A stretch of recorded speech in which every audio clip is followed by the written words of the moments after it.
স্ত্রীকে তালাক দিয়ে দিল, একসাথে 3 তালাক দিয়ে দিল। এখন ফতোয়া দিয়ে দিল হুজুর যে না, তালাক তো 3টা হয়ে গেছে, এখন অন্যজনের সাথে বিবাহ দিয়ে তারপরে তার সাথে আবার বিবাহ পড়াইতে হবে। এটাকে বলে হিল্লা বিবাহ। এটা শরীয়তে হারাম।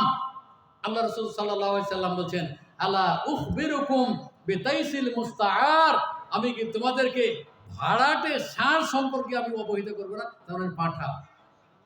তারা যার সাথে এক রাত্রির জন্য বিবাহ দিল ওকে আল্লাহ রাসূল পাঁঠা বলছেন, পাঁঠা। ওকে বলা হয় কি আল মুহাল্লিল, মানে হলো কি আজাউজুস সানি, দ্বিতীয় স্বামী। তাহলে হলো মুহাল্লিল ওয়াল মুহাল্লাল লাহু, আর যার জন্য হালাল করা হলো আজাউজুল আউয়াল, সে হলো কি প্রথম স্বামী। আল্লাহ রাসূল এবং আল্লাহ তাআলা উভয়ের উপর থেকে কিছু অভিশাপ দিয়েছেন। সুতরাং এই ধরনের বিবাহ যারা কেউ যদি একসাথে 3 তালাক দিয়ে দেয়, তাহলে হিল্লা বিবাহের মাধ্যমে স্ত্রীকে কি করে